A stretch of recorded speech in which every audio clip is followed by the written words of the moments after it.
Welcome to another episode of Corporate CPR, where we breathe life back into your organization, projects, and processes, giving you insights to recovery and avoiding corporate mortality events. Today, we'll be talking about how we can't expect people to leave their personal life at home. And joining us to contribute to the conversation is Natalie Boudou. Welcome, Natalie. Hi, Jana. Lovely to be here. Can you share a little bit with the audience about your background? Sure. I've had quite a varied career. I started off my career as a corporate lawyer, working in large organizations, in mergers and acquisitions. And then when I changed a country, actually, several years ago, I moved into communications, working at the United Nations with the World Health Organization and other NGOs. And then about 12, 13 years ago, I had the largest career change of all, I would say, where I decided to refocus my skills and requalify as a coach and work with executives in the workplace to help them develop their leadership potential. And I started working with teams and leadership programs to build cultures that are healthy cultures at work, cultures that are inclusive, and cultures that care for their people. And all of this now has culminated in me being the founder of Human Force, which is a training, coaching, and consulting company that looks to help companies to leverage the unique talents, and not just the unique talents, but also the power of the individual, the power of the human being for greater performance. So it's really a human-centric focus, but working really in today's world, it's quite relevant, I think. There's got to be a lawyer joke about, no emotions. So that's kind of Well, an interesting transition. yes, it is. And I think partly the world that I worked in when I was a lawyer, which was a very emotionless world, I would say, I struggled with. So it's no surprise that I didn't stay in that world. I was quite conflicted quite a lot. And also I saw a lot of dysfunctional behavior during that time. So I kind of made a pact with myself that I would perhaps go back one day and work in those kind of environments and help them to develop the human factor. Okay, I've got one then. Why don't lawyers show emotions? Why don't they show emotions? I can't think of a hilarious quip to that. Um, but yes, I mean, my goodness me, maybe it's because it's not billable. I don't know. Oh, that's a good one. Well, here, That's the answer. funny, but because if they did, they might be mistaken for human beings. How's that? Anyway, Good, but Jana. in all seriousness, I think there for the longest time there has been this idea that you just have to leave your personal life at home. Especially, it's true for both genders, but I think sometimes maybe women maybe feel like they're hit harder with that, with the maybe because they're perceived to be more emotional in general, right? So they feel like they have to leave those at home to show up for work. But so tell me what's wrong with that, I guess, philosophy, and why maybe that's not Wow. a good way to approach it. Yeah. So Jana, in your question there, you've raised two issues. So I'd love to go back to the second issue at one point. The women and emotion issue is fascinating. But the first point really is around, that we are complete human beings. And our power is not just in, the way in which we work, but it's also in who we are and what we bring to the workplace. And we cannot leave our personal life at home. We come to work as whole human beings. And in my book that I've literally just published, which is all about bringing emotions into the workplace, I argue and I explore that we cannot just check, for example, our emotions at the door when we work into the workplace. We bring those emotions with us. We're human beings, and those emotions, when worked with, can be very powerful and very useful. And I think the other aspect too is that there's been a big change with the pandemic and now with hybrid working, where we are starting to see into the personal lives of our employees, of our people, whether it's on the screen when we're doing our Teams meetings, or whether we're talking about flexible working. We have to know what's going on with the whole person. And so that means we can no longer just keep this separation as we used to. Do you think that that it was creating, I guess, maybe a burden then on a person, like a little bit what you were talking about with being the lawyer, right? Where you weren't being true to who you were. Do you think that a lot of people experience that? Yes, I do. I think you've probably heard of the term emotional labor. I don't know if you've heard of that term, Jana, but emotional labor is when you come to work and you have to mask or you have to cover. And, you know, we talk about that a lot in the context of diversity and inclusion when we talk about people of different races or different colors, you know, coming to work and not being able to talk about their preferences, maybe different sexual preferences as well. But actually, when you can't be yourself as a person, when you can't show your emotion or express your emotion freely, you're also, there is a kind of an emotional labor there. You're not being yourself, and that takes its toll. That takes its toll in so many different areas. You know, it's interesting. And I guess to be a little bit of a contrarian here, I do have an issue with this whole be yourself to an extent, because it is, I do think it's important to show up as you are. But on the other hand, I think there's been a trend more, less in work, more outside of work, about everybody losing maybe a filter and losing, like letting that down to the point where now we aren't as considerate of other people, if that makes sense, where maybe I might be really frustrated, but maybe I need to be careful, or really angry even, at how I phrase that anger and how I release that anger so that it can be received in a way that's actually productive. I mean, what are your recommendations there? Because I do think we have to be true to ourselves. Well, that's a great topic, and that's something that I cover in my book, where I talk about how we have to learn to work with our emotions. Because of course there's an element of being yourself, and that's what we want. We don't want people to be masking and covering and hiding. But there's another part to the puzzle, which is part of emotional intelligence, which is how do we work with our emotions? How do we understand, recognize our feelings, our emotions, and how do we handle those emotions so that we get the best out of the situation? There may be moments when we want to dial up our emotions because it's useful, right? Or there may be moments when we want to dial down our emotions because it's not appropriate or it's going to cause a problem.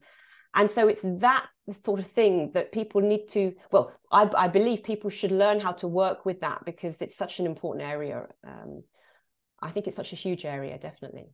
Yeah, there's truth to that, because I think, you know, I worked in some pretty intense environments where we got a lot of feedback, right, about how to be a better leader. But I think in some of that, I got so much feedback about not being contrarian or not pushing back that sometimes I think I probably stepped down from things than I probably would have before, where I'll be like, oh, I don't want to come across as too critical, so I'm not going to say anything, which it can work against it, right? Because there's value sometimes in pushing back, but doing so appropriately so that you reach the better idea. So, you know, I think that some of us have gone to the other extreme now.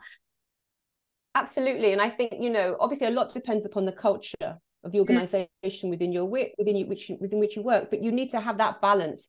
You need to be able to be assertive, which is again an important skill when you need to be, when it's and to know how to do that and to know how to work with your emotions. You know, all of this emotional skill will help you in so many areas because everything we do at work has an emotional element. So that, you know, of course there's a mind, there's a cognitive part, which is very important, and it's our thoughts, it's our beliefs, that is equally important. But then there's the other element, which is how we feel about something, and I think that that's an element that people have shied away from for a long time, and it's perhaps hasn't always been something that's been explored in the workplace. What do you think the role of emotions is in, I guess, decision making? Because for many years, obviously, we've upheld this concept of All decisions have to be purely data driven and very logical and kind of like, from Star Trek, that the guy Data, right? He had no emotion. Or Yes, absolutely. yeah, So so it's a really interesting question that you asked, Dana, because decision making is a huge part, right, of what we do at work. And many people think, yeah, as you said, many people think it's the rational brain that plays a big part. But actually, a lot of people will also recognize that often we make decisions with our gut. You've probably heard that. It's a gut. I'm making a decision with my gut. It's a gut instinct. And they take a decision really because it feels right. And I think that our emotions, they can really have an influence with decisions that we take, and sometimes in a positive way and sometimes in a negative way. In my book, I talk about an experiment that was carried out with teachers, right? And these teachers were divided into different groups. And one group was told to write about a positive classroom experience, right? And the other group of teachers were told to think about a negative memory that they had when they were teaching. And these different, instructions got different emotions from each group. And then they were asked, each group was then asked to grade the same essay from students. And the group that had recorded or had thought about their positive experiences marked the essay a full grade higher. So, you can see that when they were actually asked afterwards if they believed that their mood had affected the way in which they had evaluated the essay, they didn't think so. They didn't believe that it had changed anything in the way that they had graded the essay. So I think what this experiment shows, I mean, it's just a little experiment, but that positive thought, positive moods will impact the way in which you grade an essay, or indeed will impact the way in which you take a decision. So, it's decision making is one area. Think about areas like, for example, creativity. Every company wants to be innovative, right? That's what we to stay ahead of the curve. Well, guess what? When we're talking about innovation and creativity, emotion has a huge role to play in that. There's so many different areas. I could talk about all the different areas, whether it's learning, whether it's health and well-being at work. Emotions are closely linked to motivation. Within the word motivation is the word emotion. So you see, it's everywhere. And that's why I think it's crucial that we learn how to work with it. You said something interesting though, because there's I've read a lot about how sometimes emotion, we're talking about how to accept the emotion and then use it appropriately, but I've also read a lot about how consistent behavior, like you mentioned motivation, consistent discipline can actually bring them emotion in afterwards. Or they talk about in marriage, right? Like, you may not feel in love, but if you show love regularly, then your emotions might follow. Like after maybe a dry spell in a marriage, right? If you show up and you're like, I'm gonna act like I love this person, even though I may not right now, that the emotions will follow. Is that something that you've looked into at all then?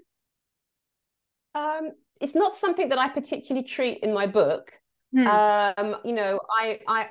I think the message behind my book is that we should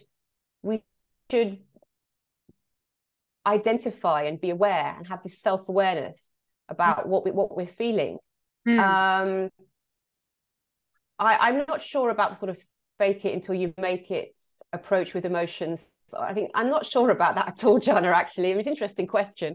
I think what's important is that you are true to yourself. Hmm. And that you identify with yourself, and that you, because those emotions, the reasons why emotions are so important is because they have a message for us. They tell us something. They're information. Okay, when you're angry, when you're sad, when you're frustrated, there's a message behind that. And it's for you, it's up to you to actually look at that message and get the understanding behind it, because then it can inform you into what you need to do or how you need to behave. So I'm a great believer in that. Yeah, I agree. I guess part of me though thinks that sometimes your emotions can be a little deceitful, or I completely agree in the context you're saying. And so I guess I'm just thinking now about, well, I'm a person who tends to, if something's really hard or really struggling through it, it's very difficult, I want to give up. That's what my emotion says. Like, oh, this isn't worth it, just give up. And I think, to your point, it's important for me to take that in. This is what I'm feeling, but then make a decision about what I'm now going to do with that emotion. And maybe it's not to give up, even though that's what I'm feeling. Well, what you're talking about is really interesting there, Jana, because, for example, I can't do this. I want to give up. This is not working out. Okay, these are all mindsets that we have, and sometimes we have them. We're not even conscious of what we're thinking. So there's always that ability to, how do we get to that recognition that this is the thought we're having. Well, alongside that thought is an emotion, right? So I can't do it, I can't give up is a thought. Along with that, you'll be experiencing an emotion. It'd probably be an unpleasant emotion. And sometimes by working with the emotion, by identifying the emotion, by saying, oh, hang on a minute, I've got a knot in my stomach, I've got sweaty palms, I'm not feeling good, what's going on? You get to the thought, actually, I'm struggling with this, I want to give up. And that enables you then to actually challenge what's going on and maybe take a step back and see if you can go in a different direction. So you can see how the emotion works with the thought, and together they can give you the possibility to make a choice. Right. Because sometimes the thoughts that we have are so automatic, we don't even know we're thinking them. That's true too. Yeah. Yeah. So you had mentioned, when I asked my original question, and I think it was around me saying that women appear like there's this assumption that they're more emotional. And so I think you wanted to maybe talk about that. Yeah, I think that so I have a whole chapter dedicated in the book on this, on gender and emotions, because I think it is a really important topic. And I think the challenges we face today, even now in 2023, from what I'm seeing in my work, from the colleagues with whom I'm talking, is that there still are a lot of myths and stereotypes around how we are supposed to be emotionally at work as a woman or as a man. And I'm just, I'm not being particularly, I'm not looking here at all the different genders that we're talking about nowadays, but I'm just looking at men and women. And, I write about the challenge for women is that, and this has been throughout the ages, if you look back in literature, history, everything, women have always been expected well, women have been often portrayed as hysterical, too emotional, too, and that has sort of gone into the workplace. And it has been a myth and a stereotype, which has been sometimes used against a woman, particularly as she climbs up the ladder in the organization. And I have coached a number of senior women who have been struggling with this issue, because when they want to convince, or when they are passionate about something, they are immediately accused of being too emotional, of being hyped up, and they're being told to calm down. Or they're being interrupted in meetings by their male colleagues, and they're finding it difficult to find their place in a meeting. And if they get what it seems is that women are almost, they have this double bind. On the one hand, they have to be tough and forceful to climb up the ladder, but on the other hand, they're expected to be kind and empathetic and gentle. And when they're not, they are often criticized for that. So for women, it's quite a difficult tightrope that they have to walk. And so a lot of my work consists in, working with female leaders or teams of female leaders, and thinking about how they can help themselves. And then also working with organizations, because there is the individual woman who can help herself. How does she handle this? Then there's the organizations and leaders who have a role to play in dismantling these stereotypes and educating and talking about the fact that there is no particular behavior that we expect of women. So it's a very important part, I think, for women. And then the other side of the coin, Jana, is in my chapter I talk about men, because men also have their own challenges with regards to emotions. Big boys don't cry. The kind of authoritative, confident type of personality that we expect from men sometimes at work where they're not to be showing their softer side. That still exists in a lot of industries, and some industries more than others. And it's a challenge for men because they feel sometimes they can't show certain emotions like sadness. Funnily enough, with women it's anger that's actually not accepted. So it's interesting to see how that plays out. Yeah, I had an interesting scenario one time where I we were dealing with a really tough topic that was pretty personal to me, and that, you know, I had invested a lot, right? And so I felt like it was being, I guess, an element being taken away from me. So I did, you know, get teary eyed, and because it was just important to me, right? That's actually kind of unusual for me. And so it's funny, what I found ironic around it is that people say, that group of people say, this one person was like, oh, well, you're emotional. And I'm like, I'm actually, like, this is ages past, right? Like, I'm actually not emotional. And that person, who happens to be a man, is actually very emotional in his decision making. Very much like, yeah, yes, I was emotional in the moment, but my decision making actually is not emotional. I'm a person who takes a while to process it, and I argue both sides in my head, and and then I come up with whatever my logical thing is, what my opinion or decision is. But I thought it was ironic that because I showed emotion about something that was happening, then I was labeled as an emotional decision maker, and that's very much who I am. Yes, yeah. I mean, you see, so you were the subject there of a bias, really, actually, and perhaps it was an unconscious bias, but it happens. It happens quite a lot. I know I can tell you about lots of. We haven't got time today, but I've got so many stories that my clients have told me about what's happened when they're in meetings, or when decisions have been taken.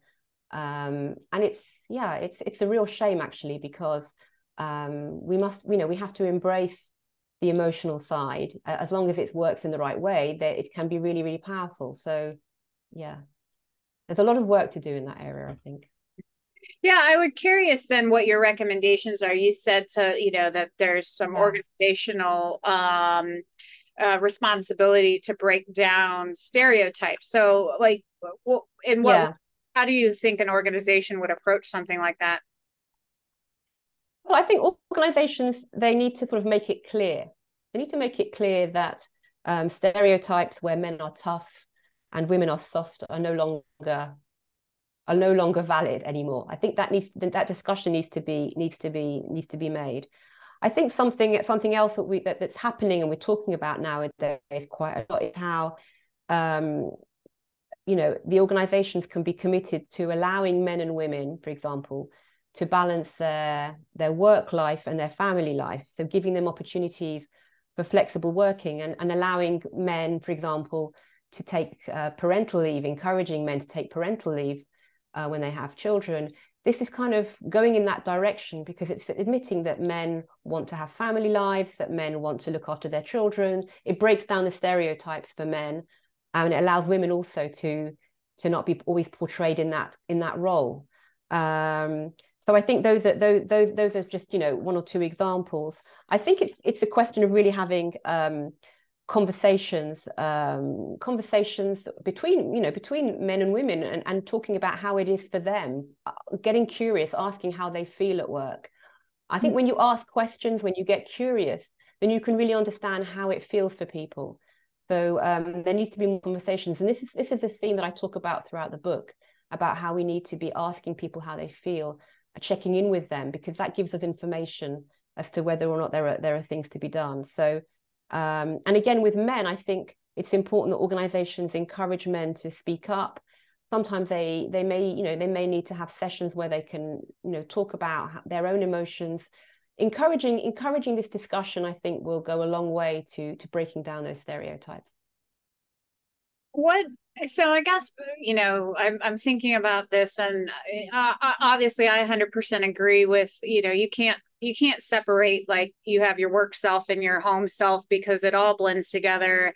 You need your emotions, because, like, I think I talked on a previous episode how your gut is really, I think, a synthesizing of, like, a bunch of information that you've taken in, maybe unconsciously. And so your gut reaction is actually an informed reaction, even sometimes, right? Because you've just quickly processed something. But where I'm headed with this is, what about, like, how do you teach people the balance? Because, we had a person on a team where the project was really hard, and in our business, that's what we deal with, is really hard projects, Yep. that can Yep. wear you down. And this person kept taking mental health days, and while I respect needing a break, on the other hand, it was like, well, can you actually do this job? Like, it's one thing to be like, all right, I need a break, I'm taking a break, but to take multiple mental health breaks over and over made me start wondering, well, then is this really the right fit career for you? Because this is what the job is. It's really, because we're consultants, right? So it's really tough, and we deal with tough clients, and we deal with tough projects. That's why they call us in. I mean, so how do you balance, um, you know, showing up with your whole self, with also, I guess, understanding maybe either if you're not a right fit, or where to draw the line, because it's maybe not even work appropriate. Obviously the mental health thing is not that, but like maybe somebody else is showing up with something that's not not really a work appropriate thing to show up with. Like, how do you teach, or is it, or is everything Yeah. okay? I don't know. No, that's a good question. No, certainly not everything is okay. I mean, I think that when I work with teams and with leadership on this subject, we have to look at the whole picture. We have to consider that we are part of a process, right? We're not coming to work and we're not on our own. So there are different elements to emotional work. The first is to understand yourself, so that you can decide how to behave, whether or not those emotions, what are you feeling, what are you experiencing, is this emotion useful? If not, then we don't want to dial it up, we want to dial it down. And how do we dial it down? How do we manage ourselves? How do we manage in the moment? How do we manage long term? And part of that is understanding the impact that you have on other people. So there's an awareness not just about yourself, but also how do your emotions impact other people and your team and the project that you're on. And that's the second part of the puzzle, right? It's all very well focusing on yourself, but actually emotional work means focusing on other people. And what's the impact of your actions and your behavior on other people? So you're never just on your own in this equation. I don't know if that makes sense to you, Jana, but it's really, you've got to look at both sides of the puzzle, I think. And that's the work that we do, so that people can then be part of a team because they don't work on their own. Yeah, I think you answered half of it, but I think you even led me to maybe the other half of what maybe you would have answered. Yeah, Your emotions might lead to tell you that maybe this isn't the right fit. Going back to your lawyer example, maybe in the example I yeah. gave, the same thing. They needed to actually listen to their emotions and be like, maybe the project or the company or whatever may no longer have been the right fit for them anymore. Absolutely. And I've worked with a number of people who have been either in close to burnout or in burnout, and they've been on sick leave. And, I've been asked to, as a coach, to accompany them. And, 9 times out of 10, these people have no awareness of what's going on with themselves. Hmm. They are almost like their head has been removed from their body, and they're not well. Clearly, they're not well. They're suffering. It's not great to be on constant sick leave. I don't, most people are not doing it on purpose, Right. but they're suffering, and there has been a complete lack of awareness of what's going on with them. And so these are the sort of people who would need to actually, as you say, do some emotional work, understand what's happening. And as you say, it could lead to the awareness that actually this isn't for me. This isn't right for me. So there could be emotional work that needs to be done on that front. Yeah, I definitely think even an extension of that about people not wanting to be sick. Everybody everybody wants to do a good job, right? Like that. I don't think Yeah, anybody yeah, shows up to work and says, I just want to be crap today. Like I think we all want to exactly. Yeah, feel a sense of yeah, achievement. Yeah. yeah, Um, definitely, definitely. And I think that, and again, I think that this emotional work is really important in the context of burnout. It's a huge topic nowadays. hmm, The burnout is actually, in my opinion, burnout is a joint responsibility. There's a responsibility on the individual to look after themselves, to be aware, to understand. But of course, when we talk about emotions, there's a responsibility of the organization to provide an emotional environment within which people can flourish and hmm. not feel and not cause them to have chronic stress and etc. So the emotions come both way. There's a responsibility for different parties in this. Yeah, to take that a step further, I think one thing that a lot of Yeah. employees and and I don't like to generalize, but I think maybe more women have a challenge with this than men is setting boundaries of I have too much on my plate. No, I can't take anymore, and actually speaking up and saying no, right? And it is both genders. I think it tends, to hit women maybe a little more. So I think on the employee side, you have to be able to set boundaries and set expectations and communicate.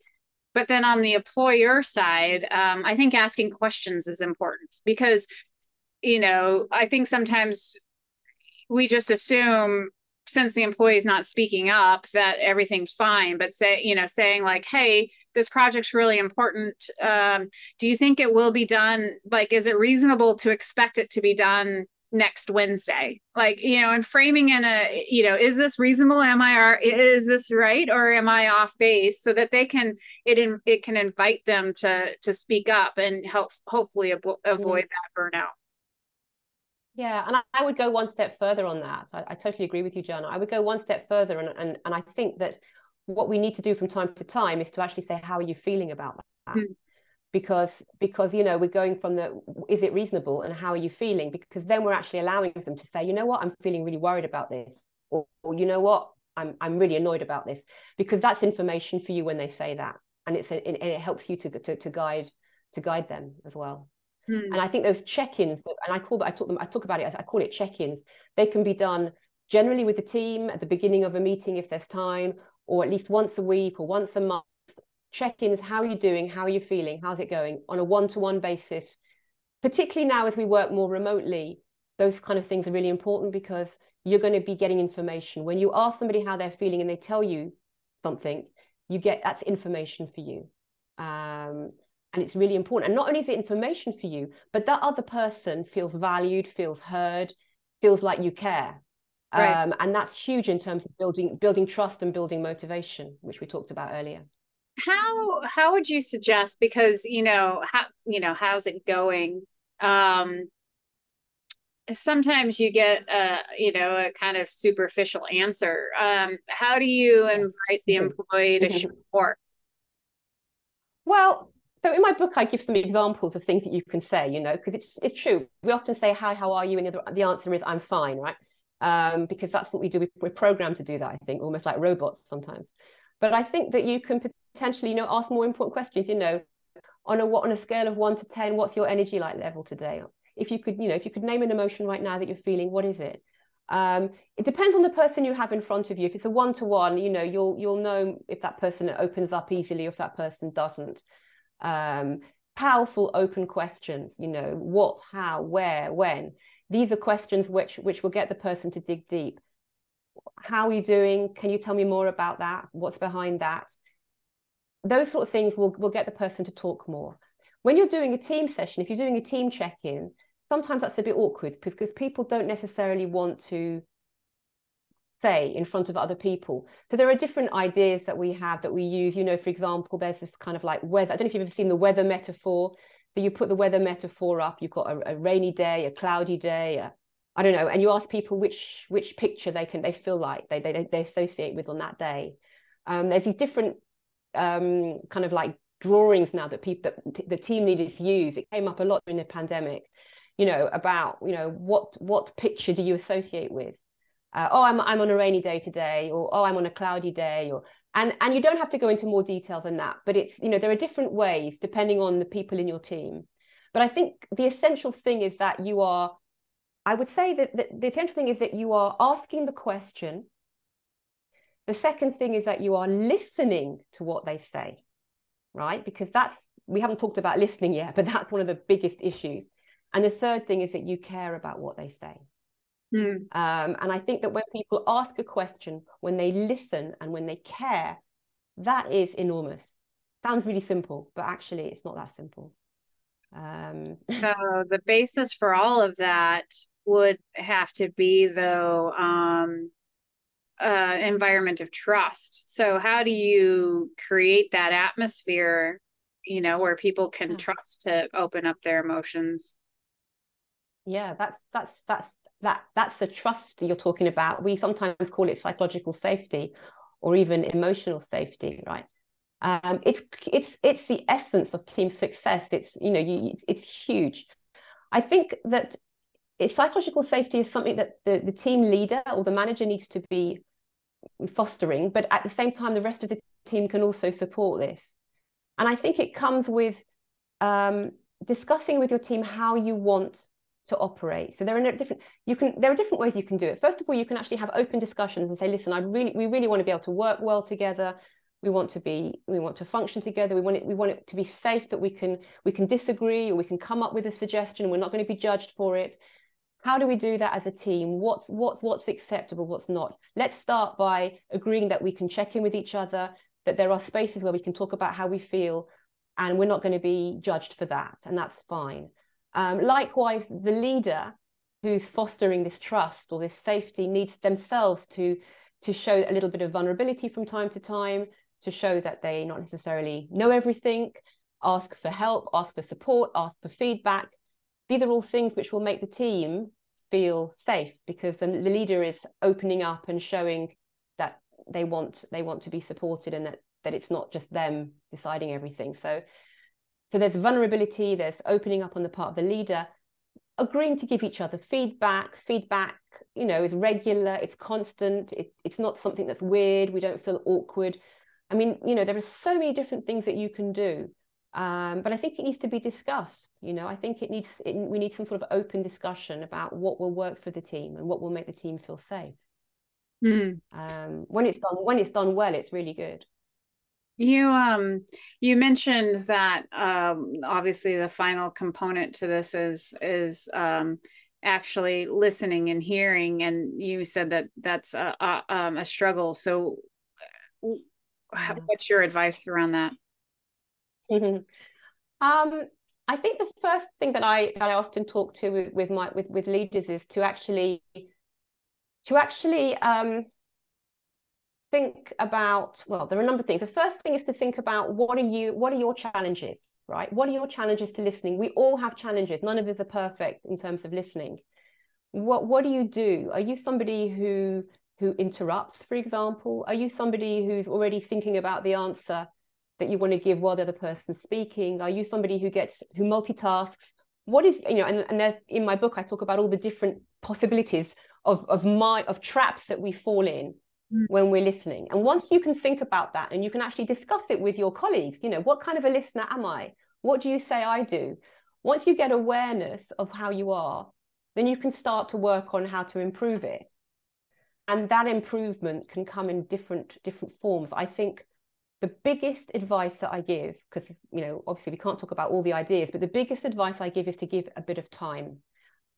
Everybody says, I have no time nowadays. Everybody's running around chasing their tails. But you need to listen. You need to carve out some time where you're not distracted, where you're not multitasking, where you're actually focused on the person. And it may be that you need to carve out an extra 15 or 20 minutes. But that short-term investment is really a long-term investment. And I think that's the issue, is a lot around time nowadays, or what people think they don't have the time. Yeah, perceived. No, this has been a really interesting conversation. Natalie, can you share what your top 3 things you want to leave behind with the audience are? My top 3 things. I think my first thing would be to, going back to our conversation, is think about checking in with people. Maybe it's you, maybe you're a manager and you check in with your team, or maybe you just want to check in with your colleagues as a team member. Ask people how they are and get curious about what they say. So take the time to listen. I think that's a really important thing. I think something we didn't talk about, but I think that's really, really important nowadays, particularly with hybrid teams, is that if you're a leader of a team and you're working in a hybrid fashion, then you need to think about that emotional connection and be a bit more intentional about it. You're not bumping into your teammates every day in the work office. So make an extra intention and more deliberate about checking in with people and maintaining that emotional connection. So there's sort of like, put it in your agenda. And finally, I guess the last thing would really be around about listening. You know, take some time to listen to people. Honestly, at the moment, it feels like everybody's rushing around. Take some time to listen to your colleagues, because not only will that build meaningful relationships, but you know, you can learn so much from each other. So yeah, those would be my 3 tips, I think. Excellent. And Natalie, where can folks find your book, find out more about you? So on my website, which is www.human-force.ch. If you go to my website, on the book page, I have a page dedicated to my book. You can actually download a free chapter of my book if you're interested, and also there's a link there on how to buy it. Excellent. Well, we'll make sure and include all of that in our links. So I really appreciate your time today and sharing your insights. Oh, it's been a pleasure.